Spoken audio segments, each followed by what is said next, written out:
Gilles Marion, on y va. Gilles, ce film de 98, je crois, Trois frères pour une vie, on peut dire que c'est ton premier film.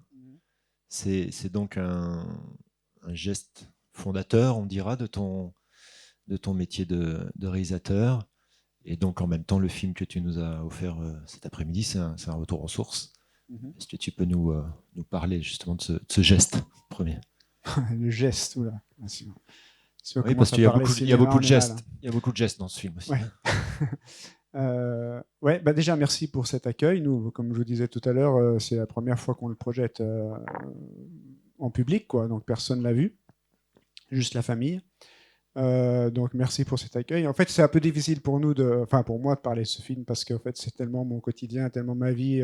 Moi, j'ai grandi avec eux, j'étais sur les tracteurs avec eux, donc j'ai assez peu de recul en fait par rapport à ce qui se raconte dans ce film-là, mais en étant persuadé d'une chose, c'est d'être juste en tout cas par rapport à ce qu'ils sont, par rapport à ce qu'est la vie de ces gens-là, sans vouloir faire un film ni Misérabilis, ni Retour à la Terre et tout ça, mais un truc sur ce qu'est l'agriculture. Voilà. Mais en tout cas, c'est sûr que ça fait suite à mon premier film. Moi, le premier film que j'avais fait, donc, qui s'appelle Trois fers pour une vie, que personne n'a vu à peu près, c'était un truc... Mais moi, peut-être que vous allez vous marrer quand je vais le dire, mais quand j'ai fait ce film, à l'époque, j'étais caméraman. Moi, je viens plutôt de l'industrie, mais j'avais fait mon objection de conscience dans une télé locale. Et après, j'étais caméraman plutôt pour les actualités ou pour un peu l'éphémère, enfin, en tout cas pour les magazines. Et c'était pas super satisfaisant. Et j'ai emprunté une caméra. À l'époque, il n'y avait pas beaucoup de caméras. J'avais emprunté une caméra dans la boîte où je bossais et j'empruntais de temps en temps la caméra pour faire ce film de 98 en me disant on peut faire des films, on peut raconter des choses sans forcément avoir une voix de journaliste qui vous prend par la main, qui vous explique tout ça, et puis on peut. Mais je ne savais même pas ce que c'était qu'un documentaire. Je suis sérieux quand je dis ça. Je n'avais jamais entendu parler de ce mot, et donc en fait, j'avais juste envie de faire un film vrai avec mes voisins qui, mis à part le fait d'être mes voisins, c'était aussi des gens intéressants et qui méritaient qu'on s'intéresse. Donc voilà, ce film, il se fait un peu comme ça. Et puis après, on m'a dit, bah, tu as fait un documentaire, donc tu peux le proposer dans des festivals de documentaires. Mais vraiment, c'était la débrouille. Mais en même temps, ça reste, comme tu dis, un film fondateur parce que c'est ce film-là qui m'a permis de faire les suivants. Et puis en me rendant compte que si on filme les gens simplement et sans trop d'artifice, qu'on peut aussi intervenir dans la discussion quand on est réalisateur, enfin qu'on peut il n'y a pas besoin de se cacher derrière des trucs, de faire des grandes théories de cinéma, à savoir comment on va se poser, comment on va poser la caméra, nana, tout ça, mais qu'on peut juste être nous, en fait, en faisant des films, ben, ça peut peut-être toucher les spectateurs et puis être dans le vrai. Alors, je ne critique pas les autres formes, mais en tout cas, moi, c'est comme ça que je me sentais à l'aise, et c'est un petit peu, pour ceux qui connaissent mes films, c'est un petit peu ce qu'on retrouve dans chacun de mes films, mais surtout l'humain, quoi, tout le temps, tout le temps. Enfin, il y a pas, même si on caricature parfois sur mes films plus politiques, peut-être que celui-là est encore, comme si je faisais des films, je sais pas, didactiques, enfin, en prenant les gens par la main. Non, enfin, moi je m'appuie toujours sur des êtres humains, quoi, pour qu'il y ait voilà, qu'il y ait de l'humain et essayer de faire quand même un peu de cinéma avec tout ça, quoi. Mais quand je parlais voilà, de ces débuts, c'est d'ailleurs un désir de film, désir de film et de filmer effectivement ces gens qui étaient tes voisins et tes amis, je pense. D'ailleurs, toi, tu as grandi, bien sûr, au même endroit. Tu étais issu d'une famille également d'agriculteurs. Mon père était ouvrier, ouvrier, mais bah, chez nous, quand je suis né dans le hameau, il y avait la moitié des habitations qui avaient encore des vaches dans l'habitation, en fait. Alors évidemment, ça a diminué, mais on était tous issus de l'agriculture. Ma grand-mère avait des vaches. Enfin, donc, mon père, quand il rentrait de l'usine, il fallait encore s'occuper des vaches et tout ça. Donc, en fait, moi, j'ai plus une culture à la fois enfin, ouvrière par la formation un peu, on va dire, politique et tout ça, mais en même temps, ma façon de raisonner, j'ai souvent des raisonnements de paysans, quoi. Je m'en rends compte avec le temps et l'accent. Mais bon, enfin voilà. Mais ce que j'aime bien, après, bon, bah, des fois, on n'est pas toujours bien compris partout, mais c'est pas grave, hein. Oui, donc même si, comme tu le dis, ce geste, tu ne savais pas très bien, bon, c'était qu'un documentaire, il y avait déjà là quand même l'envie de témoigner d'une prise de parole. Ouais, Enfin, ouais, ouais. Puis surtout, déjà, j'en avais marre d'entendre des discours formatés et des discours. Nous, on est dans une région qui est très touristique, on le dit dans le film, où effectivement, il y a beaucoup de monde qui vient s'installer. Quand Marc dit il y a 10 000 personnes en plus qui viennent s'installer en Haute-Savoie, bon, ben, c'est ça. Puis surtout, quand on parle d'agriculture en Haute-Savoie, on a toujours la propagande des syndicats du Reblochon, des trucs comme ça, où c'est des belles vaches, c'est des beaux paysages, c'est du bon Reblochon, enfin ça va bien, et c'est la carte postale tout le temps. Et eux, justement, ils ont aimé ce film, Les Trois Frères, parce que justement, ils voulaient pas au début que je fasse un film sur eux, enfin ils comprenaient pas trop ce que je faisais. Enfin, bon. Et puis finalement, je l'ai fait sans qu'ils s'en rendent trop compte et tout ça, mais si le film leur a plu, c'est justement parce qu'ils se sont dit, au moins... voilà, c'est pas notre gloire, c'est tel qu'on est. Et puis nous, notre vie, faut pas prendre notre vie comme un exemple parce que pour nous, c'est quand même, comme il le dit, hein, c'est un échec sur le plan humain, un succès sur le plan économique. Donc voilà, donc j'avais envie de faire un film. Alors c'est peut-être prétentieux de dire ça, mais un film vrai, ce que je voyais pas beaucoup, mais peut-être que vous, si vous alliez plus au cinéma à l'époque, vous voyez peut-être des choses comme ça. En tout cas, moi, je voyais pas de choses qui me paraissaient justes, quoi. Donc il y avait cette envie-là. Après, j'avais aussi quand même la connaissance, le film d'archives, je ne sais pas si vous avez vu dans le générique, il faut lui rendre hommage, mais j'avais connaissance de ce film qui avait été tourné en 1972 par Marcel Tria. Alors je suis sûr qu'il y a des gens, et je veux lui rendre hommage aujourd'hui ici, puisqu'il il est décédé il y a 2 ans maintenant, mais c'est lui aussi qui m'a fait rencontrer le producteur avec qui j'ai travaillé, Jean Bigot, après tout ça. Donc, et mine de rien, l'existence de films, je pense que ça m'a stimulé aussi en me disant, bah, tiens, peut-être qu'on pourra réutiliser des images. Et puis, et donc, il y avait aussi cette motivation-là. Enfin, je pense que ça a été une petite impulsion supplémentaire pour pouvoir me lancer là-dedans. Marcel Tria, dont nous avions montré Étrange, il y a quelques années. Et puis cette aventure aussi de Lorraine Candacier. Donc c'est vrai que ça fait aussi quelque chose d'entendre sa voix, entre autres, qui, si on le voit, hein, il est de dos, hein, dans l'extrait. Alors justement, tu avais connaissance de ce film, mais c'était quoi ce film? Alors peut-être que Marion, qui a travaillé longtemps dans les archives de Cinémathèque d'Annecy, c'est ça? Tu peux peut-être en dire un mot pour qu'on te situe, tant que tu le connaisses un petit peu mieux. Oui. Donc moi, je travaille avec Gilles depuis plusieurs années, mais c'est vrai qu'avant vraiment de travailler avec lui sur l'écriture et tout ça, on a échangé pas mal sur la question des archives. Moi, je dirigeais un centre d'archives en Haute-Savoie, où il y avait pas mal d'archives amateurs et aussi des archives institutionnelles. Et il se trouve que ce film avec Marcel Tria, il était déjà dans Trois frères pour une vie, il l'avait utilisé, mais il savait plus trop où il était. Il avait une copie bêta, mais qu'on pouvait pas trop utiliser. Donc on avait refait le travail d'archéologue pour aller chercher la copie. C'était un film 16, un film qui était destiné à France 3, mais à l'époque on tournait en 16 mm. Voilà, FR3. Et donc c'est TPR, c'est Télépromotion Rurale, c'était vraiment une série, on va dire, qui était à destination des agriculteurs et qui passait en après-midi. Il y avait des ondes spéciales pour découvrir ces films qui étaient vraiment, qui parlaient du monde rural et qui s'adressaient au monde rural. Donc dans ce numéro, il y avait de 26 minutes, il y avait juste une courte partie dont on a utilisé quasiment l'intégrité dans le film là. Et c'est vrai que ça amène une profondeur supplémentaire puisqu'on a la ferme sur 50 ans.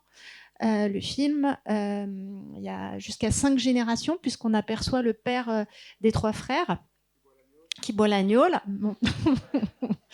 Et il n'y a pas beaucoup de films qui font comme ça une vision d'une même ferme sur 50 ans. Après, si vous connaissez certainement Farbic et Big Far, voilà, Georges Rouquier, mais à part ça... Et juste avant de revenir peut-être en fait, moi, en découvrant le film sur le grand écran, c'est la première fois que je le vois sur le grand écran, hein, on l'a pas visionné comme ça, nous, malheureusement. En fait, je me suis demandé, et je ne m'étais pas posé la question, au niveau de la fratrie, au niveau familial, en fait, si vous pouvez me donner le repère que j'ai pas, en fait, parce que là, c'est les 3 tontons. Et il y a un neveu. Donc ça veut dire que après André le dit, hein, il dit on était une famille nombreuse, donc ils sont pas que 3 frères, il y en a d'autres, il y a aussi des sœurs. Et donc Patrick est l'un des fils du frère, voilà, du 4e frère. Voilà. Quatrième frère Oui. qui, lui, a fait d'autres choix. Qui a fait d'autres choses. Il est allé à l'usine. Et il y a aussi il y a une sœur qui a pris les ordres, comme ça qu'on dit. Et puis une autre sœur encore. Voilà. Peut-être tu peux en parler. Après, on fait un peu l'impasse parce que on le laisse sous-entendre et on va plutôt vers se concentre sur eux et on se dit voilà, si après les gens veulent avoir la fin de l'histoire, ils peuvent nous demander, mais voilà, en tout cas la famille. Enfin, vous faites l'impasse, mais on a l'impression qu'il n'en parle pas du tout. Non, il n'en parle pas, mais c'est pas. Il y a un bon esprit de famille et tout ça, mais en fait, ils sont loin. Enfin, mis à part le frère qui est décédé maintenant, qui a le fils Patrick, qui lui aussi est décédé dans la période, ça vous avez compris. Les autres n'habitent pas dans le village, donc du coup voilà, c'est peut-être pour ça qu'ils n'en parlent pas dans le film, mais voilà. Après, nous, c'est vrai qu'au niveau de la construction du film, c'était un des problèmes. C'est-à-dire, il y a beaucoup de monde, et c'est comment, par des artifices, parce qu'il y a quelques artifices au début du film, comment on arrive à vous faire comprendre à peu près l'arbre généalogique, même si on n'est pas obligé de tout comprendre, mais à trouver des petits subterfuges pour glisser des petits mots qu'on comprenne que voilà, Hélène et Patrick, ils ont les 3 enfants, que Patrick, voilà, c'est notre neveu. Du coup, là, il y a un petit peu de bidouillage pour glisser ça discrètement sans être trop lourd, pour vous mettre une affiche avec l'arbre généalogique. Ça s'appelle le bidouillage, ça s'appelle le montage, mais on y reviendra. Oui, on y voilà, reviendra. c'est ça. Ouais. Non, parce qu'après le tournage, il y a le tournage de 1997, puisque le film était sorti en 98, où on est allé repiocher beaucoup dans les rushs, en fait, notamment pour aller chercher Patrick, parce que Patrick, c'était le successeur, mais tu l'avais pas trop suivi, il n'était pas très présent dans le film Trois frères pour une vie. Donc on est allé le chercher dans les rushs beaucoup. Et puis pareil pour Marc, on est allé chercher les images où on le voit gamin et tout ça pour vraiment aussi aider à la compréhension. Parce que c'était important aussi que tout le monde arrive à, même si vous retenez pas forcément les prénoms et tout, mais vous arriviez à comprendre comment marche la famille, quoi. Et puis avec aussi et ça on l'a gardé du film initial, avec ces 4 saisons et les 2 filles qui racontent face caméra et ça c'était vraiment le cheminement qu'on a voulu garder parce qu'il marchait vraiment très bien et puis de faire le lien avec aujourd'hui, avec cette séquence super forte en émotion. De ça. Je vais en parler. Ouais.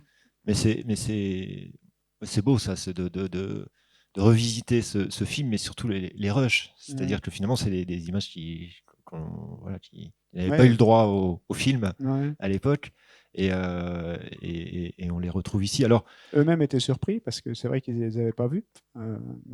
Marc, Alex et Elodie et Cécile, les enfants, ils sont revus petits en jouant devant la maison. Donc du coup, voilà, c'est toujours bien. C'est vrai que pour la famille, on a reçu beaucoup de remerciements parce que c'est vrai que ça laisse quand même. Il n'y a pas beaucoup de familles qui ont une trace comme ça de leur vie. Et puis, il y a la filiation, mais on sent aussi dans la filiation cette manière de s'exprimer. Je ne sais pas si vous avez remarqué à quel point ils sont précis, à quel point il y a beaucoup de communicants qu'on voit qui squattent les plateaux de télé, qui sont des experts et tout, qui feraient bien des fois de prendre des cours, de faire des phrases avec un sujet, verbe, complément, en employant toujours le bon temps, et puis avoir toujours le mot précis, et pas forcément se précipiter pour remplir le vide, mais d'être sûr du mot qui est choisi et qui est employé. Et c'est vrai que moi, ils m'ont toujours impressionné pour ça. Il faut vous dire qu'André, que vous voyez, qui traverse les 3 générations, il ne sort pas de chez lui. Enfin, maintenant, son espace restreint, vous voyez, c'est ses poules, sa cuisine. Mais vraiment, il ne veut absolument pas sortir de cet espace-là.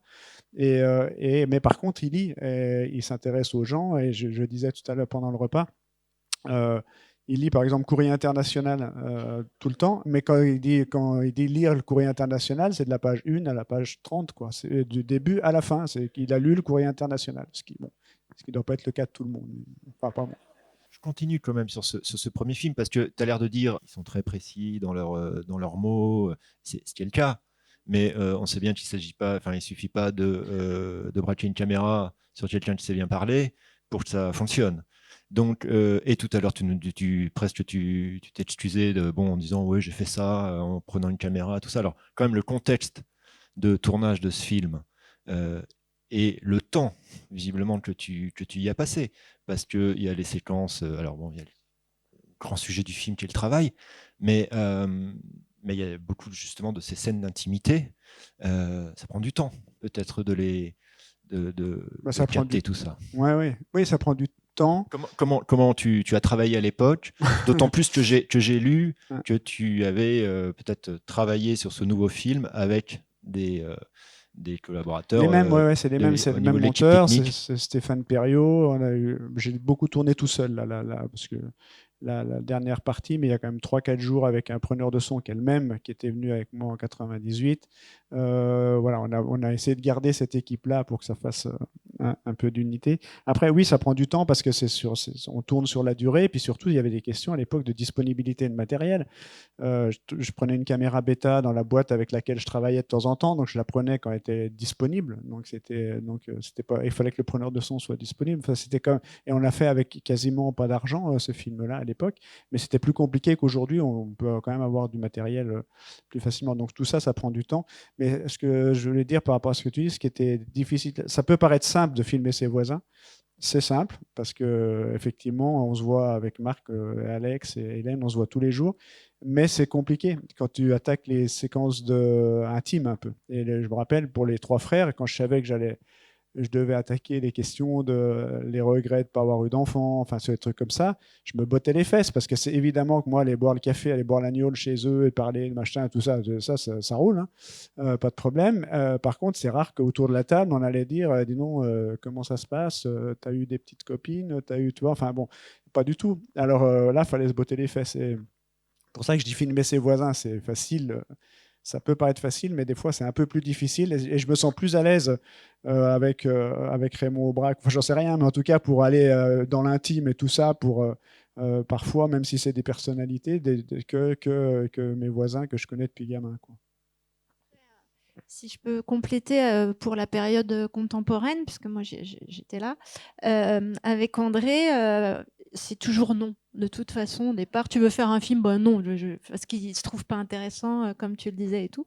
Mais par contre, quand tu y vas, tu dis, ah bah là, je vais aller voir André, il va pas vouloir. Mais Gilles, il prend toujours sa caméra, en fait, un peu pour apprivoiser que cette caméra, elle devienne familière. Donc, il emmène une fois la caméra, 2 fois. Puis au bout d'un moment, hop, André, il oublie qu'il y a la caméra et Gilles, il appuie sur le bouton. C'est aussi comme ça que ça se fait.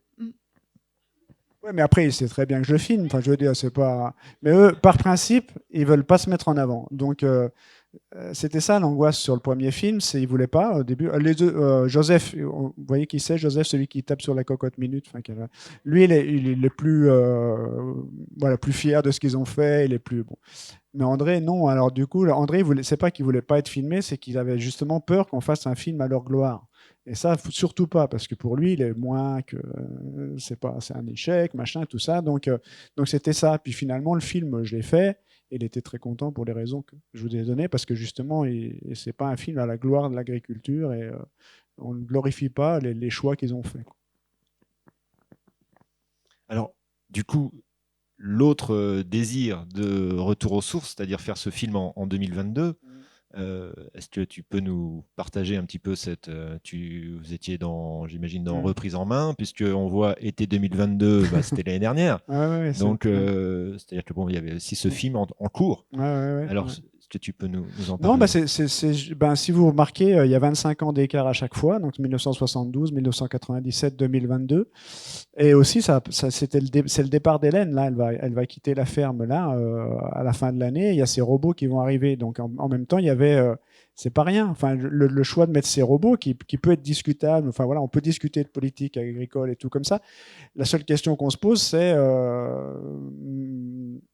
qui je suis moi pour savoir si c'est bien ou pas bien de mettre des robots. Moi, je me lève pas à 6 heures le matin, je travaille pas 365 jours sur 365, je pars en vacances plus qu'eux. Enfin, donc, qui on est pour juger de savoir si c'est bien ou pas bien de mettre des robots, quoi.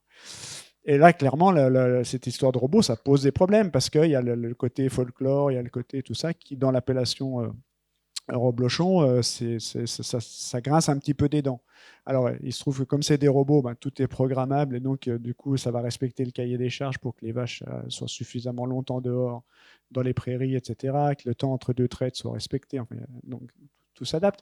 Mais enfin, voilà, il y avait cette question-là des robots qui, moi, me paraît intéressante. Et comme dit Hélène, il y a des robots partout. Pourquoi nous, ils ne nous faciliteraient pas les tâches qui sont effectivement répétitives? Et on voit aussi à quel point le travail, même si André, à un moment donné, je ne sais pas si vous avez remarqué, il dit dans le film, le travail ne tue pas. Bon, il ne tue pas, mais enfin, il est quand même, ça use un peu les corps quand même, quoi. Donc, voilà. La question, c'est comment, du coup, le film s'est inséré dans notre travail. Et bien, en fait, c'est vrai qu'il y avait cet ultimatum des robots. Donc, on avait dit on va planifier pour arriver à raconter donc ce moment-là et puis reprendre l'autre film parce que Gilles, il était attaché.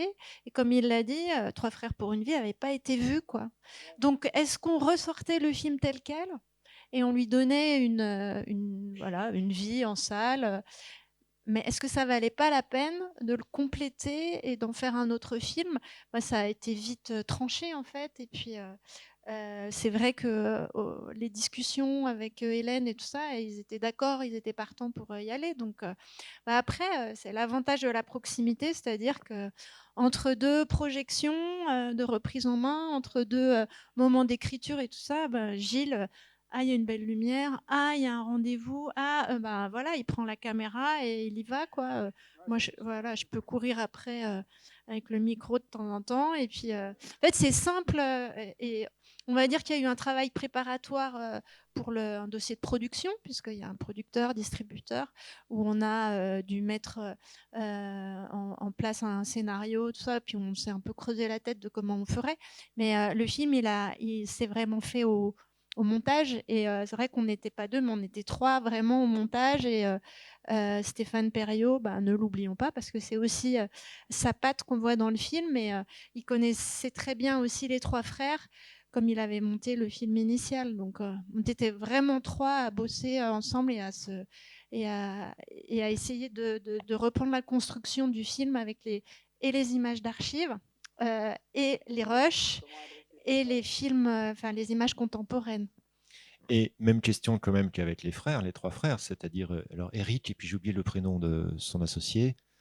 Marc et Alex. Ah mince, Marc et Alex, rien à voir. Pardon. Non, Mais même chose. doute. Alors Hélène, effectivement, qui était dans le premier film, mais eux, ça a été aussi assez. Bon, tu les connais bien, vous les connaissez bien. Oui, mais ça a été aussi assez facile pour eux d'accepter Ouais, cette ouais. caméra. Enfin, ça a l'air parce qu'on retrouve un petit peu la même teneur, la même force, intensité dans les échanges. En fait, je crois vraiment que quand Marion dit que c'est facile, c'était vraiment. Il y a des fois, je pars, je dis putain, j'ai oublié ce serait peut-être bien de tourner ce truc-là. Je pars 20 minutes. Enfin, ça fait une séquence, tu vois. Je veux dire, c'est pas. Quand ça veut bien marcher, ça marche bien. Mais en fait, je crois que eux-mêmes, ils ont connaissance du film Trois frères pour une vie, et Marc et Alex, évidemment, et Hélène aussi. En fait, ils attendent rien de moi. Enfin, ils savent comment ça se passe. Et donc, en fait, on discute comme on discute habituellement, et vraiment, on dit toujours ils oublient la caméra. Je ne sais pas si c'est vrai ou pas, parce que des fois c'est un peu cliché, mais en tout cas, ils savaient que ça se passe comme ça. C'est-à-dire que je ne suis pas obligé de leur poser une question pour qu'ils se mettent à parler. Donc souvent, ils se mettent à parler comme ça parce qu'ils ont en tête Trois frères pour une vie. Je pense que et du coup, on retrouve effectivement, alors bien sûr, parce que c'est moi qui filme les deux périodes, mais je pense aussi qu'eux se sont adaptés à la forme du film qu'ils connaissent par cœur. Oui, donc il y a de cette confiance, mais aussi eux, l'acceptation, pour pas dire oui, l'envie aussi de témoigner de leur métier Ouais. et d'y aller, même si tout ça se fait effectivement dans une grande douceur, voilà, d'évoquer tous ces sujets et l'évolution de cette exploitation agricole, puisque tu as parlé des robots et au montage. C'est par là qu'on démarre. Donc vous êtes quand même assez clair dans l'une des problématiques voilà, de l'histoire de cette ferme agricole. Mais on sent que eux, ils témoignent volontiers et de leur réflexion.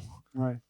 Après, on se connaît, évidemment, on se connaît très bien. Et on partage beaucoup de choses ensemble, donc c'est sûr que ça se connaît.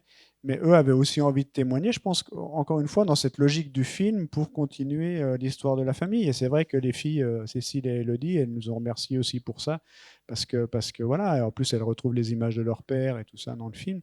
Donc ils avaient envie de témoigner simplement. Puis bon, c'est quand même des jeunes. La grosse différence de Marc et Alex par rapport aux trois frères, c'est quand même des gens qui ont choisi, eux, ce métier-là, alors que les autres ont plus subi, et ça s'est imposé à eux. Enfin, je ne vais pas vous refaire le film, mais en tout cas, et eux, ils sont fiers de ce qu'ils font, ils sont fiers de montrer ce qu'ils font. Et c'est quand même des gens qui travaillent bien. Alors, on n'est pas en bio, mais on n'est pas loin du bio, parce que l'appellation Rob Blochon est quand même, il n'y a pas de... Il n'y a pas de culture, il y a quand même beaucoup de contraintes qui font que au niveau traitement, au niveau de temps pendant lequel les vaches doivent aller en champ, tout ça, c'est quand même très contraint, tout doit être produit et consommé sur la zone. Enfin, donc du coup, et puis eux travaillent bien, ils ont ce respect du territoire qu'on sent aussi dans le film. Et ce n'est pas le cas de tous les agriculteurs chez nous. Hein. Et donc je pense que ça contribue aussi à leur fierté de montrer ce qu'ils font et comment ils le font. Alors c'est sûr, comme dit André, ils ne touchent pas un manche. Voilà. Mais bon, moi, j'étais un peu en souci quand je leur ai fait voir. On leur a fait voir il y a quoi? Il y a 15 jours. Et c'est vrai que je me suis dit, putain, comment ils vont prendre ça dans la gueule? Et puis l'autre fois, je croise Alex, puis j'avais un manche parce que j'étais allé rateler. Enfin bon, peu importe. Puis je lui dis, t'as vu? Comme ça. Puis du coup, maintenant, ils me font des photos de manches quand ils touchent les. Voilà. Mais ça les fait. Et c'était. Je continue là-dessus parce que peut-être que ça vous. Enfin, je sais pas si ça vous intéresse, mais j'ai envie de continuer là-dessus. Non, mais en même temps, ils sont. Leur manière de regarder le film est conforme à la façon dont ils sont dans le film.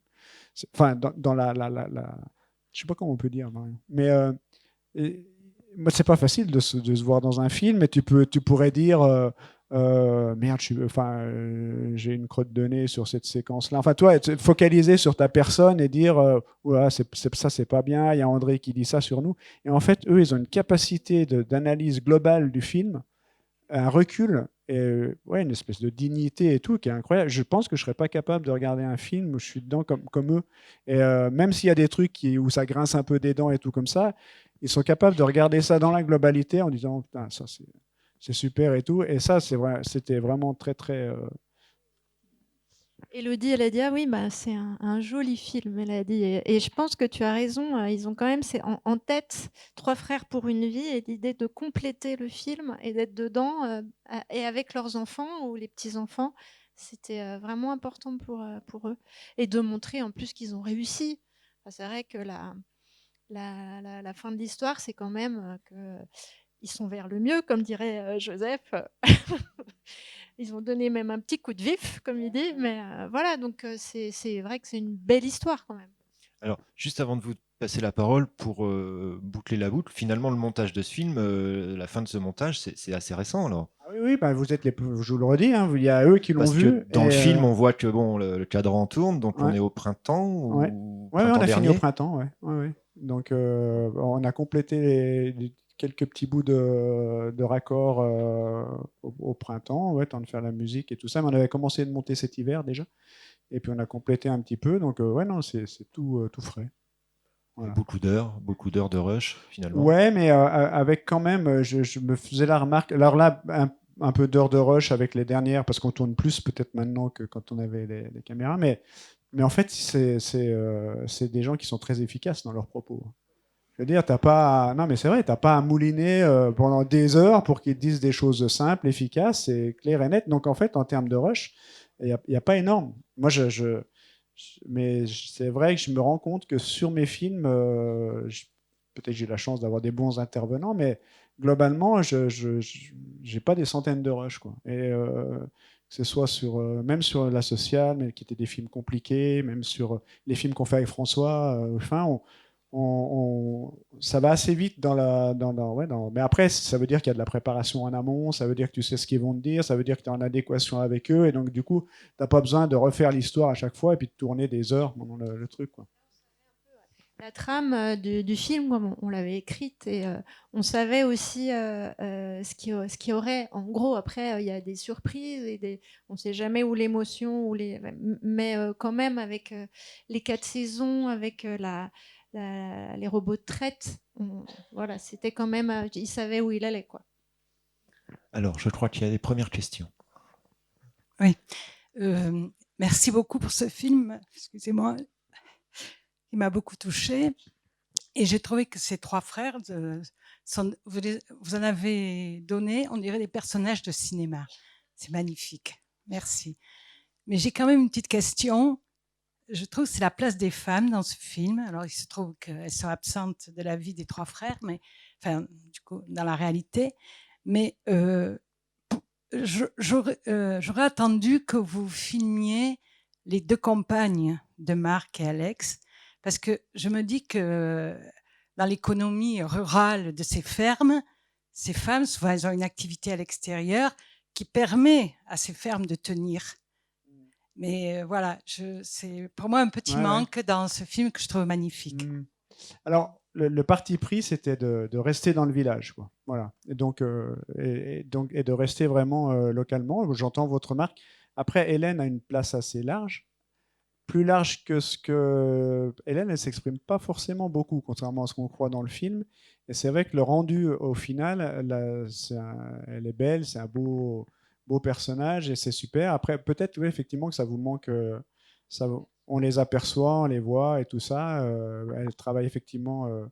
Aline, bon, travaille pas en ce moment, mais Elodie travaille dans un cabinet comptable. Enfin bon, voilà. Mais ouais, peut-être qu'on aurait peut-être pu les mettre plus, effectivement. Bon, je sais pas. Moi, c'est vrai que le truc, c'est qu'il y a déjà beaucoup de monde. C'est ce que je vous disais un petit peu au début. Et déjà, pour faire comprendre qui est qui et pour pas s'en mêler les pinceaux, c'est déjà compliqué. Et voilà. Après, les femmes sont oubliées effectivement dans toute la période, mais ça vous l'avez dit, en 97, il n'y avait pas de femmes, il n'y avait plus que des hommes à la maison, comme ils le disent. Et je trouve qu'Hélène prend bien sa place dedans. Mais voilà. Il faut vous dire quand même que la ferme, contrairement à des époques où les gens allaient travailler à l'extérieur pour que la ferme soit vivable, la ferme est vivable même si elles ne vont pas travailler à l'extérieur. C'est-à-dire que c'était aussi un des souhaits de ce film-là, c'est de montrer qu'en France, il y a aussi une agriculture moyenne. On n'est pas dans l'intensif, on n'est pas dans les horreurs de Monsanto, dans les trucs comme ça. On n'est pas non plus dans retour à la permaculture et tout ça. Mais il y a quand même ce modèle de ferme, en tout cas dans ces zones d'appellation, où c'est possible de vivre, de sortir 3 salaires sur une exploitation comme ça et d'être bénéficiaire. C'est-à-dire que la ferme n'est pas tributaire des salaires d'Aline et Elodie. Alors, il y a une question là-haut. Il y a plein de doigts qui se lèvent. Oui, alors, pour avoir vu et diffusé à Nantes Trois frères pour une vie, il y a 25 ans, ah bon j'ai vu ce dernier film. Alors vous me grillez mon d'accord. Ah oui, non, mais vous êtes venu même pour le présenter. Donc, j'ai vu ce film avec beaucoup d'émotion. Néanmoins, il y a une question là que je me pose parce que les trois frères disent à un moment donné que sur le plan économique, ils s'en sortent très très bien, etc.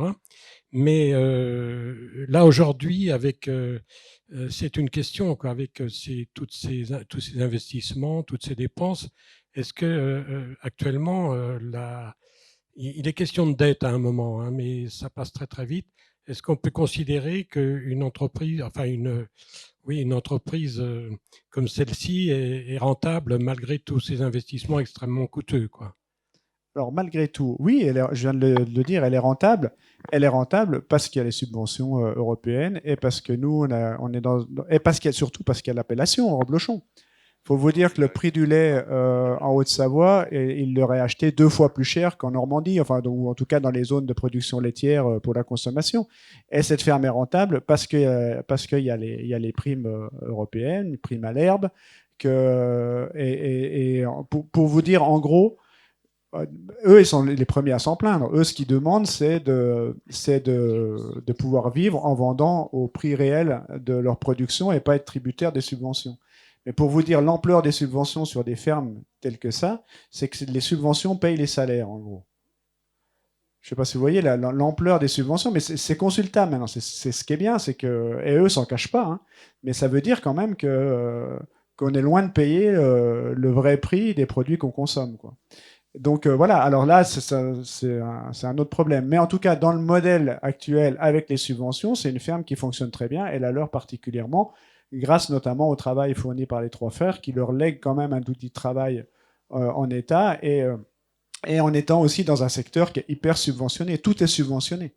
Vous achetez une pirouette à, je ne sais pas combien ça coûte, mais 40 50 000 euros, vous avez 50% de subvention dessus. Vous pouvez faire des dossiers pour tout. Et donc, en fait, c'est quand même un secteur d'activité qui est très subventionné. Et c'est pas ce que eux souhaitent. Hein, c'est pas. Mais voilà. Mais en tout cas, moi, je souhaitais aussi montrer cette ça peut être aussi un choix de société, hein, de faire en sorte qu'on ait l'appellation d'origine contrôlée Roblochon et ses subventions et primes européennes, primes à l'herbe, permettent quand même à une agriculture d'entretenir des paysages et de maintenir des gens sur des territoires et de faire vivre des gens. Donc ça peut aussi être un choix politique. Hein.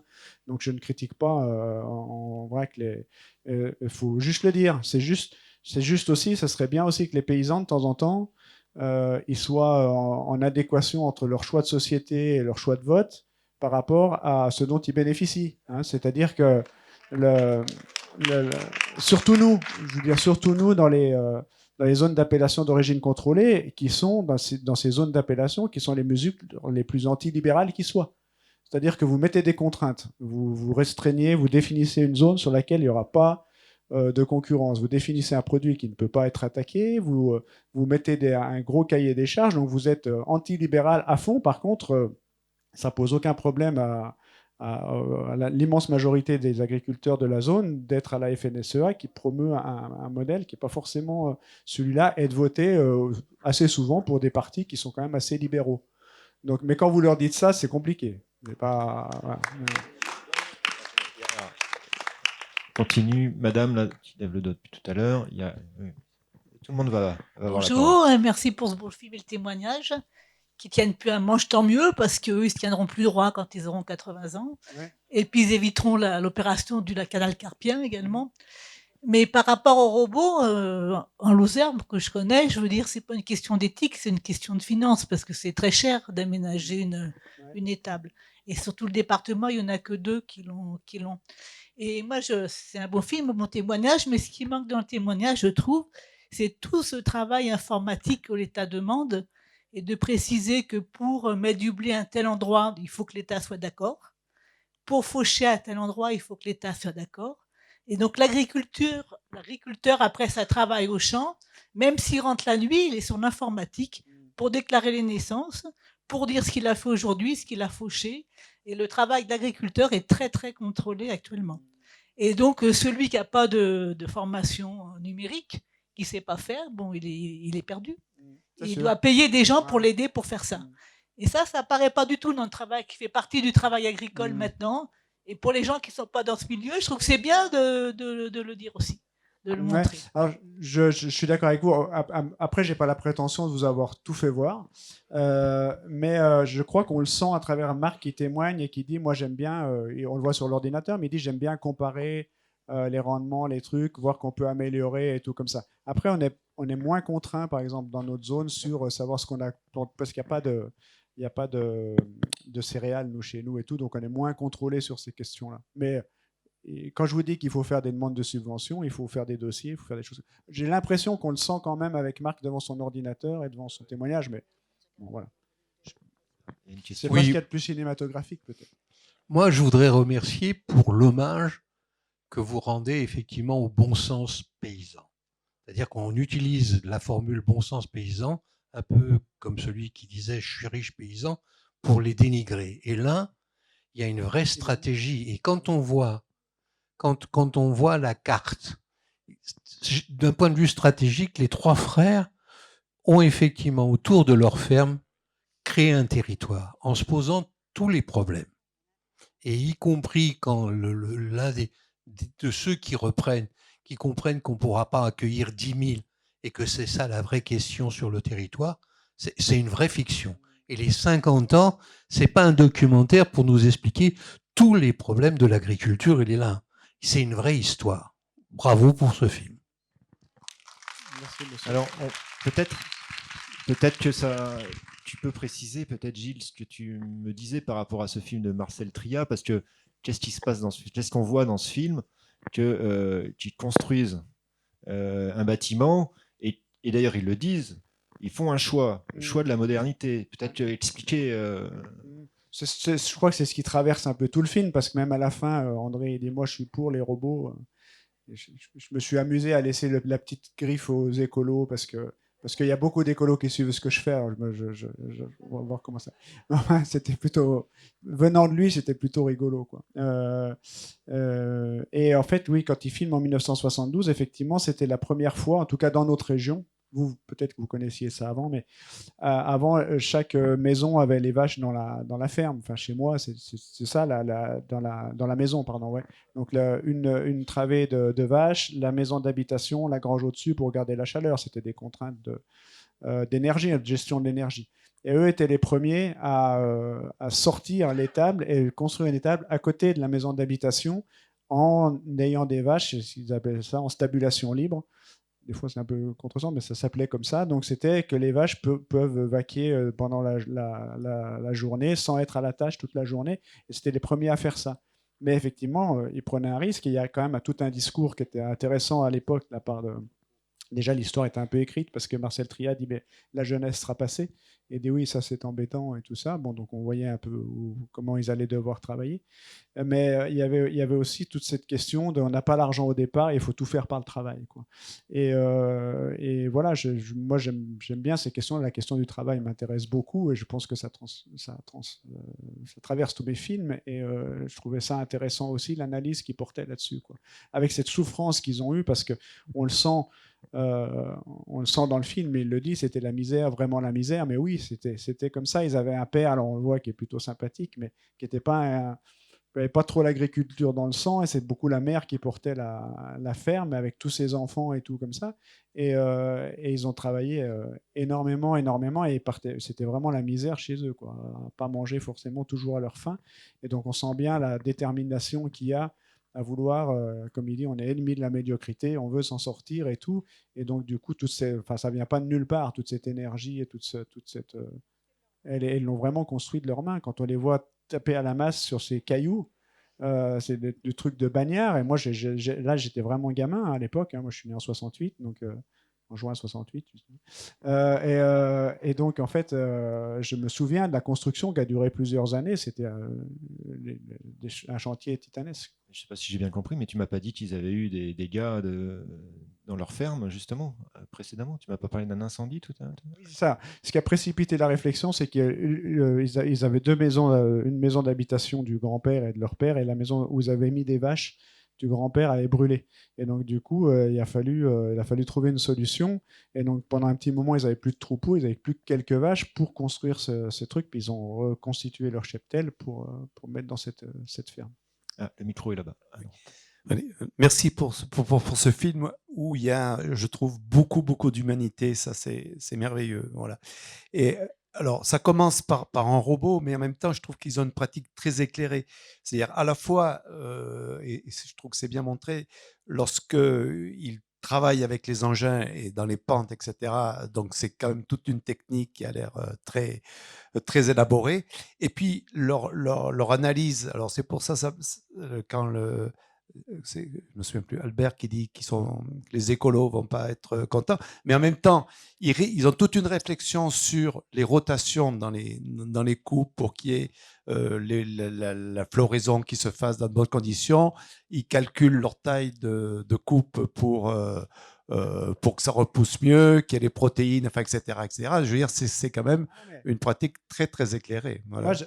Complètement. Moi, c'est des gens qui ont la préoccupation de l'environnement quand même bien ancrée dans le cerveau. C'est-à-dire que, bon, et puis des fois, s'occuper de l'environnement, on s'occupe aussi de l'économie. C'est-à-dire de temps en temps, d'avoir une logique, je ne sais pas qui est-ce qui disait, le bon sens paysan, c'est intéressant pour la planète, c'est aussi intéressant pour les finances, quoi. Donc, eux, ils ont bien ça, ils ont toujours ça. Et puis, quand on voit les produits qu'ils utilisent, ils font toujours gaffe à ce qu'ils utilisent comme produits et tout ça. Donc, Marc, on aurait pu le faire voir plus sur l'ordinateur, mais par exemple, il lit beaucoup, il cherche beaucoup pour essayer de trouver les meilleures solutions, en tout cas les moins impactantes sur l'environnement, même s'ils n'ont pas le label bio. Il y a très peu de bio dans le Roblochon, parce que justement le cahier des charges est déjà assez contraint, et en fait il y a aussi un problème qui fait que la valorisation de l'appellation bio sur le Roblochon est négligeable, et donc en fait il y a assez peu de gens qui se lancent là-dedans, quoi. Mais en tout cas, la préoccupation de l'environnement, et André qui se moque des écolos, je pense que de nous tous, c'est certainement le plus écolo et de loin.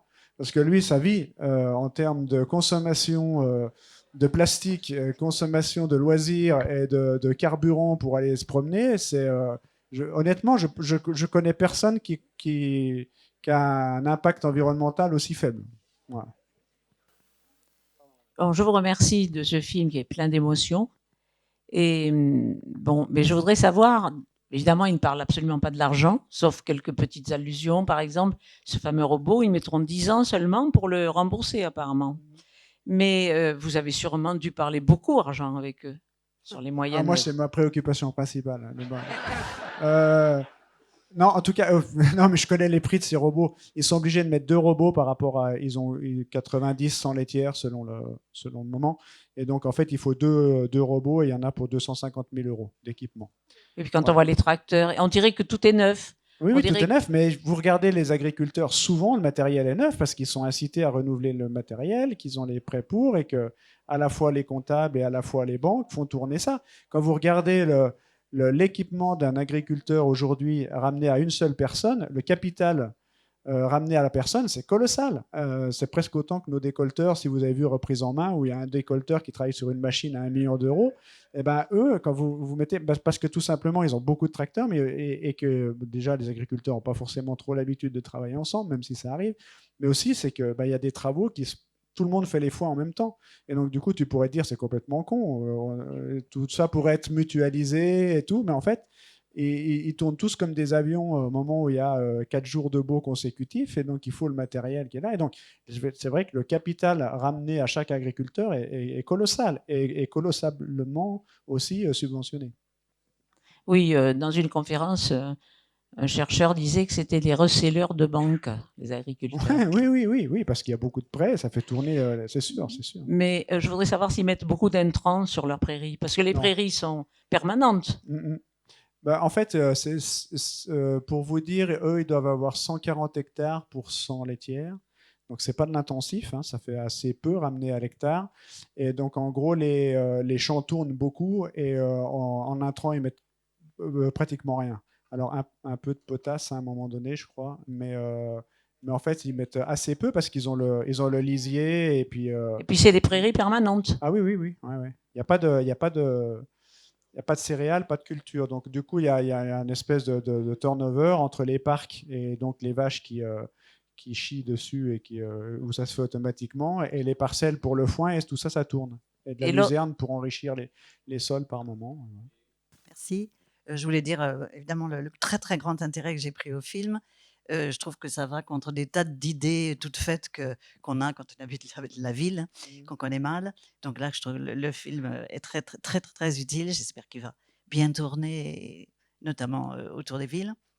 Et puis, oui, j'ai été frappée par les qualités du film lui-même, indépendamment des sujets qui sont tout à fait intéressants, mais sur le montage à travers les générations, sur la qualité d'écoute, les relations que vous avez avec les personnes que vous interviewez, parce qu'on sent un rapport de confiance qui est quand même assez rare. Alors, il y a le temps, mais il y a aussi la façon de s'y prendre. L'intérêt des personnes que vous faites voir, qui sont quand même exceptionnelles pour ce que vous disiez tout à l'heure et ce qu'on constate. Donc, vraiment, le film est tout à fait passionnant. Juste une question, je voulais vous demander, dans les rapports de cette famille avec les autres agriculteurs, est-ce qu'il y a eu des moments de conflit? Comment ça se passe? Ou est-ce qu'ils mènent un peu leur chemin autant qu'ils peuvent de façon indépendante? Ça, je ne me suis pas rendu compte.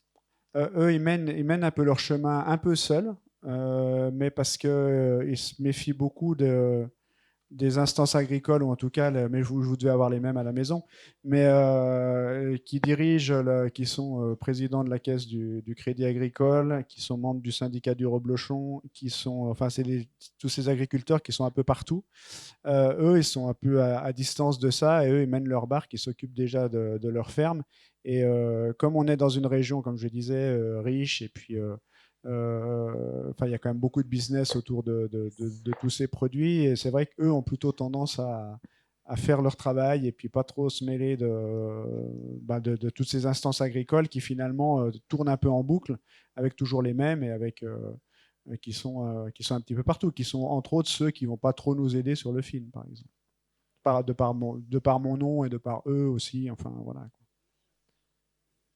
Ouais, ils peuvent. Ouais. Alex, il dit à un moment donné que quand même, de toute façon, ils se tiennent au courant, ils se parlent entre agriculteurs, voilà, il y a des échanges. Ouais, il y a des échanges.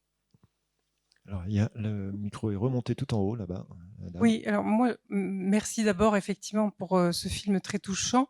Moi, je voulais vous poser la question du foncier, parce qu'on voit une exploitation qui est sur 3 générations, comme s'il n'y avait qu'un seul héritier à chaque fois, et comme s'il n'y avait pas de partage des terres. Et si je pose cette question, c'est parce qu'effectivement, dans les Pyrénées, il y a toujours une application à minima du droit d'aînesse pour conserver les fermes intactes et pour qu'il n'y ait pas de fusion et de disparition. Et là, effectivement, on a l'impression que... Alors, je ne sais pas si vous avez la réponse, mais on se demande comment ils ont fait, puisqu'il y a d'autres frères et sœurs, et il y en a eu d'autres dans les autres générations. Merci. Ouais, non, merci pour la question. Je vais juste rajouter aussi un truc, parce qu'on a abordé beaucoup de thématiques économiques, machin et tout. Je crois aussi que ce film, il pose la question de la transmission. Il est assez universel sur le rapport entre les gens et tout ça, même si effectivement c'est appliqué à une ferme que je connais bien, mais en tout cas, je crois que ça déborde un petit peu de la question agricole. En tout cas, sur l'héritage, eux ont construit, on a compris, hein, ils ont acheté petit à petit les terrains, ils ont loué petit à petit, et donc du coup, ils ont fait en sorte que les terrains attenants à la ferme que tous les terrains soient attenants à la ferme. Après, là, la question, il n'y a plus qu'André qui est en vie, et donc il y a donc un GAEC, et le GAEC des 3, donc de Marc, Alex et Hélène, loue les terres et les bâtiments à André, qui est le seul descendant de l'époque des 3 frères. Donc André leur a promis que tout était réglé chez le notaire et tout comme ça, mais là, le flou est encore un peu... Mais en même temps, eux, pour vous dire, du temps des 3 frères, il y avait des trucs assez rigolos. Nous, les gens s'arrachent les maisons, les trucs, dès qu'il y a quelque chose qui se libère. Mais eux, quand ils avaient d'anciennes fermes qui étaient un peu... pas dans le village, mais un peu à l'extérieur du village. Eux, leur logique, c'est que pour pouvoir travailler plus facilement, fallait raser ces maisons, quoi. Eux, ils sont pas du tout dans la logique immobilière et tout ça, ce qui faisait hurler tout le monde. Donc, en tout cas, je suis à peu près persuadé qu'André a tout fait pour que la ferme soit préservée dans son intégralité, et du coup, qu'il y ait une répartition qui se fasse, et que, en tout cas, l'outil de travail, parce qu'effectivement, ça pose un problème, puisse perdurer. Parce qu'il y a la maison familiale qui a été retapée, parce qu'il y a d'autres choses à donner aux frères et sœurs, et ce qui permettra de préserver, j'espère, le foncier, tout l'espace agricole. Mais c'est compliqué tout ça, parce que c'est vrai qu'il y a un côté très attachant de se dire ils ont réussi à préserver la ferme. Ça veut dire que chez nous, dans le village, il n'y a pas de terrain constructible. À peu près pas. C'est vrai que dans le village, il y en a qui auraient peut-être bien aimé construire, des enfants, des trucs. Nous, on s'en sort bien parce que c'était la maison de ma grand-mère, là où j'ai grandi, où je suis né. Enfin bon, donc voilà. Mais c'est vrai que de temps en temps, tu te dis, bon, ce serait peut-être bien quand même qu'il y ait 1 ou 2 parcelles et que des gens puissent au moins rester. Là, c'est vraiment très très limité. Donc ça pose pas mal de questions. Et il faut vous dire aussi que les paysans ont tous les droits, quoi. Nous, à notre altitude, mais alors si vous allez en alpage, c'est encore pire. Ils font ce qu'ils veulent, hein. Et c'est-à-dire que la loi montagne fait que, par exemple, vous n'avez pas le droit de construire dans un rayon de 100 mètres autour de la ferme, 100 mètres du point le plus éloigné de la ferme. Ça exclut beaucoup de gens, quoi. Donc, mais par contre, si le paysan est d'accord, vous avez le droit de construire. Alors, je vais vous raconter une petite anecdote. Dans le village au-dessus, il y a une personne qui a vendu une parcelle constructible. Bon, ils l'ont vendu au prix du terrain constructible, qui doit être à un peu plus de 100 € maintenant du mètre carré. Et donc les gens ont acheté en voulant construire dessus comme ça. Les paysans, la loi est tombée, les paysans de l'autre village, c'est pas eux, sont intervenus en disant oh, non, vous construisez pas. Donc les gens ils se sont retrouvés avec une parcelle achetée au prix du constructible qu'ils ont dû revendre au prix agricole, qu'ils ont revendu à qui? Aux paysans justement qui voulaient pas. Mais lui par contre il a le droit de construire dans la surface. Donc maintenant vous avez une villa de l'agriculteur qui a poussé sur ce terrain, qui a été acheté au prix de l'agricole. Donc, vous voyez, ils ont un peu tous les droits quand même, quoi. Oui, ça va être une petite question moins politique peut-être, mais je trouve qu'on sent très très bien dans le film les états émotionnels, les doutes de chaque personnage je trouve ça super riche en fait de voir que André il peut avoir ses doutes, etc. Mais j'avais une question concernant les deux filles, Élodie et Cécile, parce qu'en fait il y a une séquence très émouvante où elles pleurent et après la plus petite reprend, enfin, elles interviennent, etc. Et bon, chacun interprète comme on veut la séquence. Moi, je savais pas trop si elle pleurait sur le fait que son compagnon avait décidé de reprendre la ferme ou si elle pleurait sur la mort du père. Et que du coup, ne sachant pas très bien, je ne savais pas quelle était cette tristesse-là. Et du coup, comme je les vois plus après, je me suis demandé si elle voulait plus, en fait, ou s'il y avait quelque chose qui faisait en sorte que c'était tellement douloureux pour elle, qu'elle voulait tellement pas cette vie-là qu'elle participe. Enfin, voilà, c'est un petit détail, mais non, très bien. Comme je vous dis, c'est la première projection publique. Donc, c'est l'œil d'une menteuse. Hein. Ah, d'accord. Ouais. Oui, c'est vrai. D'accord, oui, on vous a vu hier. On s'est pas posé la question comme ça. Non, en fait, c'est le trop-plein d'émotions, le fait de réévoquer toutes ces personnes disparues qui font qu'à un moment donné, Élodie est émue et Cécile reprend derrière et tout. Et que nous, on aurait pu insister sur le côté larmoyant ou dramatique en laissant le plan et puis en les laissant pleurer et tout comme ça. Et en fait, on sort de ce truc-là en disant faut pas en faire trop par la rigolade. Parce qu'on m'entend rigoler avec elle un petit peu en off derrière. Et puis après, elle dit bon, allez, tu recommences et tout pour vous montrer que bon, ça va, on va pas. Mais c'est vrai que c'est des moments, si vous êtes monteuse, c'est des moments qui sont pas faciles à doser. Mais en tout cas, je sais pas si les autres ont perçu comme ça, mais en tout cas, c'est vraiment le trop plein d'émotions de réévoquer toutes ces personnes disparues qui font qu'elles craquent. Parce que comme juste après, il y a Alexis qui parle aussi en disant oh là là, on peut plus partir en vacances. Ça a l'air d'être une forte contrainte. Enfin, en tout cas, quand il dit qu'il reprend la ferme, ça a l'air d'être très contraignant. En tout cas, c'est une contrainte, oui, c'est une contrainte, comme il dit, c'est une contrainte d'astreinte. Mais en même temps, là, par exemple, cet été, ils auraient très bien pu partir en vacances, mais ils préfèrent rester à Quincy, même s'ils sont en vacances, vous voyez. Donc, c'est pas des gens qui... Et Élodie, elle n'aime pas partir non plus, donc ils sont très bien dans le village. Mais en tout cas, j'entends votre interprétation, mais je vous ai donné le truc. Mais c'est bien de voir comment vous avez vu les choses. Et sur cette question de montage, moi je me suis posé la question sur les dernières séquences, puisque effectivement les sœurs sont filmées quand elles étaient gamines dans le film précédent. Et je me suis dit, tiens, est-ce qu'il va y avoir les mômes à la fin, quand on parle d'eux, mais sans leur tendre le micro? Et j'ai apprécié que vous ne le fassiez pas. Alors je ne sais pas si vous l'avez fait, mais j'ai apprécié que ça n'y soit pas dans le film. Et de leur laisser, comme semble leur laisser leurs parents, leur libre arbitre là-dessus, leur désir futur. Ça, ça m'a plu. Ouais, moi c'est pour ça que je préfère que ce soit Hélène qui en parle à un moment donné. Elle dit pour l'instant ils veulent tous devenir agriculteurs parce que la ferme c'est sympa quand on est gamin, quand on joue dedans. Bon après on va voir. Mais non, je n'aurais pas demandé. À aucun moment je leur ai posé la question. Mais en même temps, je vous avoue que je les ai filmés quand même à jouer dans la ferme ou à travailler sans leur poser de questions parce que je me dis peut-être que... Alors je sais pas si ce sera moi parce que là je serais... Mais en tout cas, dans 25 ans, au moins, il y a des images des gamins qui travaillent un petit peu, qui jouent plus que ce que vous avez vu dans le film, quoi. Donc, on verra. Petite question sur la transmission.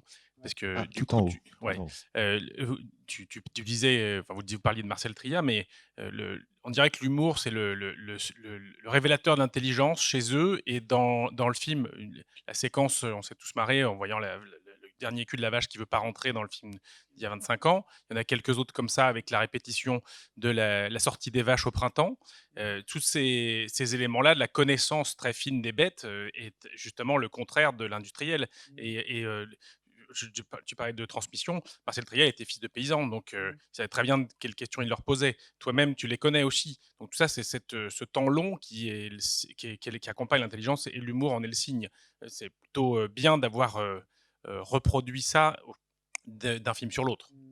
Ouais, merci. Mais moi, l'humour, j'aime bien. Enfin, j'aime bien. Ouais, tout le monde aime bien, mais il ne faut pas se prendre non plus trop au sérieux pour ceux qu'on n'est pas. Enfin, on fait des films qui sont quand même pas. Enfin, c'est pas super compliqué et tout, donc il ne faudrait pas non plus essayer d'installer un truc plus lourd que ce que c'est en réalité. C'est vrai que l'humour, ça permet quand même de faire passer pas mal de choses, et même dans mes films politiques, même dans ceux que j'ai fait avec François, J'aime bien manipuler ça, et je pense que pour le spectateur c'est bien aussi, parce que c'est vrai que de temps en temps il y a quand même des moments qui sont un peu lourds et plombants, et que par l'humour on ressort un peu par le haut, quoi. Donc j'aime bien maîtriser ça, et tu as raison, la remarque par rapport à Marcel Tria qui vient de là. Moi ouais, on s'est beaucoup côtoyé avec Marcel Tria, comme avec dans un autre registre John Berger, pour ceux qui connaissent, puisqu'on habite à... Il y en a qui connaissent John Berger ou pas, à part toi? Bon, un écrivain anglais, si, il y en a quand même. Et moi, qui a été, je pense, qui a été une rencontre qui fait que je suis là aujourd'hui, parce que moi, j'étais pas du tout programmé pour être dans une salle de cinéma à vous raconter mes histoires. Et qui est un écrivain intellectuel anglais, et qui est d'une grande modestie, et qui a travaillé aussi sur le monde de paysans, qui est décédé maintenant. Et on voit sa maison d'ailleurs dans le film, puisqu'on était, ça fait un triangle entre la ferme, chez John, chez nous. Et voilà. Et donc l'humour et Marcel Tria, oui, je suis content de... Enfin, je ne sais pas s'il y a des hasards, mais en tout cas, moi, Marcel Tria, il m'avait toujours marqué. Et c'est pour ceux qui veulent chercher un petit peu sur lui, c'est quand même quelqu'un qui a eu un parcours toujours avec une grosse droiture, qui s'est fait virer plusieurs fois de la télé, de par ses prises de position, mais qu'on pourrait caricaturer, comme à la limite, moi, on peut me caricaturer, d'avoir le couteau entre les dents et puis d'être les gauchistes qui sont... Mais en fait, moi, tous les films que j'ai vus de Marcel Tria, c'est tous des films qui parlent des gens, et qui donnent la parole aux gens, et qui avec beaucoup de modestie et beaucoup d'humanité. Donc c'est bien de mentionner Marcel Tria, ouais, je pense. Ouais. Ça vous incitera à chercher un petit peu sur Internet. Alors, je pense qu'on est presque arrivé. Nous, je sais que quand on a découvert le film, on s'est quand même posé la question un peu politique effectivement de ce qui se dégageait de ce film par rapport à l'image qu'il renvoyait du modèle agricole qui se dessinait, et qu'effectivement il y avait et on a cessé d'en parler là dans notre échange, mais qu'il y avait une idée, enfin, en tout cas qui était celle de Marc et Alex, d'un progrès technique qui égale progrès social, progrès humain. Et par rapport, voilà, à nos enjeux, voilà, d'écologie, en agriculture, tout ça, c'est vrai que ça nous a questionné, tout en, voilà, en sentant ensuite tout ce portrait, cette réalité d'un monde agricole. Mais comment tu reçois Ouais, moi j'aime bien la notion de Marc qui dit pourquoi grossir aujourd'hui. C'est-à-dire, bon, ça va, ils ont grossi, ils pourraient gagner plus, ils pourraient faire, comme tu dis, ouais. Eux, non, eux, ce qu'ils veulent, c'est vivre mieux, mais pas forcément avec plus. Mais en même temps, ça passe par l'outil. Et en même temps, on se dit, avant, il y avait 3 personnes qui vivaient sur cette ferme, maintenant, il n'y en a plus que 2. Il n'y a plus que 2 salaires. Ça veut dire qu'aujourd'hui, même dans une zone où on n'est pas dans l'intensif, sur 140 hectares, ça fait vivre ça sort 2 salaires. Donc là, la problématique de l'agriculture est posée, c'est savoir quel type d'agriculture. Après, encore une fois, moi, c'est pas moi qui me lève à 6 heures du matin. C'est pas, donc, dans ce film-là, on voulait montrer cette agriculture-là, qui est aussi une agriculture qui est très, très présente et qu'on voit assez peu, au fait, au cinéma. Enfin, je sais pas si... Mais on voit beaucoup de... Ouais, j'ai l'impression. Hein, c'était la remarque que nos distributeurs, donc Jour de Fête, ont fait. On a découvert un truc... Et alors que c'est 80% de l'agriculture française, en nombre d'exploitants, pas en termes d'hectares, mais voilà, d'une agriculture moyenne qui vit quand même pas trop mal, et sans être dans l'hyper-intensif, le céréalier, le truc, sans être non plus dans le retour qui est très respectable, un retour à la terre un peu plus expérimental et tout ça. Et encore une fois, avec la volonté d'être le plus juste et le plus réel possible par rapport à ce type d'agriculture. Ce n'est pas une agriculture misérabiliste, c'est pas... Et avec des gens, pour le coup, qui ne subissent pas, puisque cette nouvelle génération a vraiment fait le choix de travailler et de venir travailler dans cette ferme. Oui, et c'est finalement ce qu'on demande à une œuvre ou un film, quoi. Ouais, Penser avec le film et puis ensuite poser des questions. Bon, après, si tu veux parler de politique par rapport à l'agriculture... je souhaiterais qu'il y ait plus de gens qui arrivent à vivre sur un territoire et qu'on soit plus... bien sûr, c'est ça. Après, ça s'organise. Ça s'organise politiquement. Donc voilà. Maintenant, quand tu n'es pas pris à la gorge, parce qu'ils ne sont pas pris à la gorge par les emprunts, mais quand tu es la main dans le truc, qu'est-ce que tu fais, quoi? Est-ce que tu mets des robots? Est-ce que tu n'en mets pas? Voilà. Donc mais en tout cas, moi, je ne me sens pas, à titre de personne, je ne me sens pas légitime pour juger de leur choix. Voilà. Ou alors, il faut que je fasse 2 ans avec eux à me lever à 6 heures le matin et à me coucher. Bon, comme dit André, ils ont fini, il ne fait même pas nuit des fois. Donc, mais quand même. Ah, mais eux, ils ne font pas la sieste sur la table. Ouais, c'est vrai. Ouais. Le film sortira quand? Le 31 janvier. 2024. Donc il y a encore un petit moment. En fait, on fait les premières projections, on a toujours ce mode-là à Jindou. Voilà, donc c'est le lancement officiel aujourd'hui. Ce qui est normal, ouais. Il y a un public ici vachement bien. Et après, on fait une dizaine de jours vraiment dans les salles de proximité. Donc vraiment, on commence chez nous, les petites salles, le Cinébus, tout ça, et puis sur les salles à réessai de Haute-Savoie qui suivent ce que je fais depuis le début. Quand même, il faut aussi renvoyer la balle.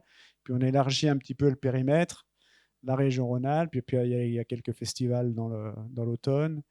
Et puis après, on va faire les gros cinémas à réessai de province pour circonscrire Paris et puis les étouffer à coups de reblochon. Voilà. Donc on compte sur vous, public. Et dernière petite chose, l'année dernière, on a vu Reprise en main qui était une fiction. Alors, est-ce qu'il y a d'autres projets de cette teneur? Oui, on est en train d'écrire une nouvelle fiction. Donc, on a bien avancé. On espère tourner pas cet hiver-là, mais l'hiver prochain, parce qu'on a besoin de neige, en espérant qu'il y aura un peu de neige encore. Ça existera chez nous. Et voilà, on tourne encore dans la même vallée, cette fois à hauteur de famille, et une famille qui est plus dans la précarité, et qui travaille à la fois dans l'industrie, mais aussi qui est obligée de travailler en station. Et ça pose la question quand même des rapports entre les riches qui sont aux manettes, souvent des entreprises qui, par ailleurs, délocalisent le travail dans d'autres pays. Donc voilà, ce sera un peu un film qui va parler de ça. Je ne sais pas si tu veux compléter. Non, très bien, ça va s'appeler l'International. Donc, non, mais c'est vrai. Hein. Et toujours dans cette logique du local et oui, c'est ça. du global. Non, mais l'International, c'est comme dit Marion, c'est que voilà, ça part d'une histoire de délocalisation qui sont passées chez nous au début des années 2000, quand on assemblait des produits. Vous avez tous vu Reprise en main, ça va de soi. Mais bon, voilà, bon. Donc vous avez vu toutes ces petites pièces. Il y a des entreprises qui ont fait de l'assemblage de ces petites pièces pour devenir équipementier automobile, c'est-à-dire de fournir un sous-ensemble. Et donc ça, évidemment que l'assemblage, c'était beaucoup de main-d'œuvre féminine, peu qualifiée, et c'est parti au début entre 2000 et 2010 dans les pays de l'Est, puis Maroc, puis Chine, etc. Et voilà, donc nous, on raconte ça sur ces emplois perdus, que sont devenus ces femmes, et les emplois précaires, dont le personnage principal, qui voit aussi, lui, cette fois-ci, c'est son emploi qui est un peu plus qualifié qui doit partir. Et comment tu fais pour rester quand même, survivre dans notre pays, qui est quand même une région qui est chère. Et tout ça, c'est tourné sur une histoire, justement, cette délocalisation. En fait, ces entreprises ont des filiales un petit peu partout, et il se trouve qu'ils organisent un séminaire pour tous les cadres à Avoria, au-dessus de chez nous, dans la station, et que nos personnages qui ont perdu leur boulot se retrouvent maintenant à devoir faire le service de ce séminaire. Et ben bon. Mais ce qui est un peu l'histoire du monde, hein, je dis, c'est un peu. Et voilà, donc il y a beaucoup de pays qui se mélangent, mais toujours sur notre petit territoire.